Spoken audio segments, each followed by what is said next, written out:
നമുക്കൊരിക്കലും മറക്കാൻ കഴിയാത്തൊരു ഇടപെടലാണ് കാന്തപുരം AP അബൂബക്കർ മുസ്ലിയാർ നടത്തിയിരിക്കുന്നത്.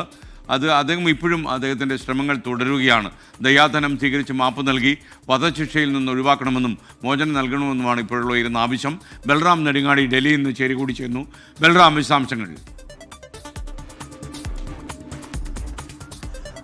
SKN നിമിഷപ്രിയയുടെ വധശിക്ഷ നീട്ടിവെക്കാൻ കഴിഞ്ഞിരിക്കുന്നു. അത് നിരവധി ഇടപെടലുകൾ, പ്രത്യേകിച്ച് കാന്തപുരം AP അബൂബക്കർ മുസ്ലിയാറിൻ്റെ ഭാഗത്തു നിന്നുള്ള ഇടപെടൽ, കൂടാതെ സേവ് നിമിഷപ്രിയ ആക്ഷൻ കൗൺസിലിൻ്റെ ഭാഗത്തു നിന്നും കാലങ്ങളായി ഉള്ള ഇടപെടൽ, ഇത്തരം ഇടപെടലുകൾ തന്നെയാണ് ഇത്തരം ഒരു സാഹചര്യത്തിലേക്ക് അല്ലെങ്കിൽ വധശിക്ഷ നീട്ടിവെക്കുന്നതിലേക്ക് നയിച്ചത്. നിർണായകമായ ഇടപെടലുകൾ മനുഷ്യത്വം മുൻനിർത്തി ഈ വിഷയത്തിൽ ഉണ്ടായിരിക്കുന്നു. നിമിഷപ്രിയയുടെ വധശിക്ഷ ഇന്ന് നടപ്പാക്കാനിരുന്ന വധശിക്ഷ നീട്ടിവെക്കാൻ കഴിഞ്ഞുവെങ്കിൽ പോലും തുടർന്നുള്ള നടപടികൾക്കുള്ള ചർച്ചകൾ ഇപ്പോഴും തുടരുകയാണ്.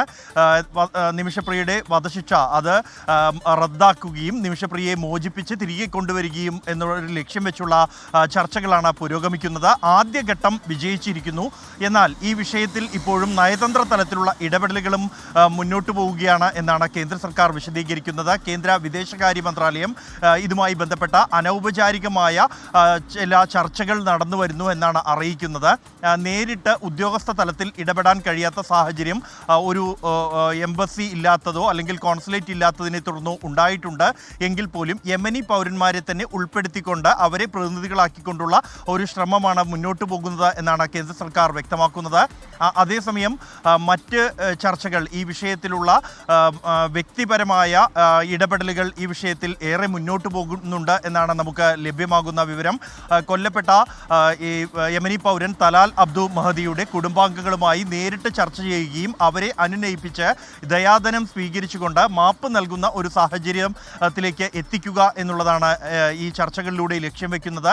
അത് വിജയം കാണും എന്ന ഒരു ശുഭാപ്തി വിശ്വാസം തന്നെയാണ് ഈ വിഷയത്തിൽ ഇതുമായി ഇടപെട്ട് പ്രവർത്തിക്കുന്ന എല്ലാവരും തന്നെ, സേവ് നിമിഷപ്രിയ ആക്ഷൻ കൗൺസിലും ഒപ്പം തന്നെ കേന്ദ്ര വിദേശകാര്യ മന്ത്രാലയവും പങ്കുവയ്ക്കുന്നത്. അതിൻ്റെ ആദ്യഘട്ടം വിജയിച്ചു കഴിഞ്ഞിരിക്കുന്നു.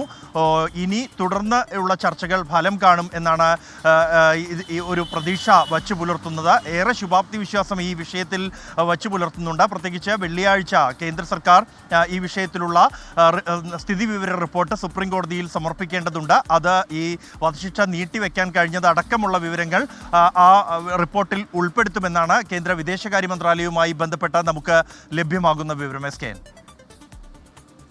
Okay, thank you. നിമിഷപ്രിയയുടെ മോചനത്തിനായിട്ട് നമുക്ക് കാത്തിരിക്കാം.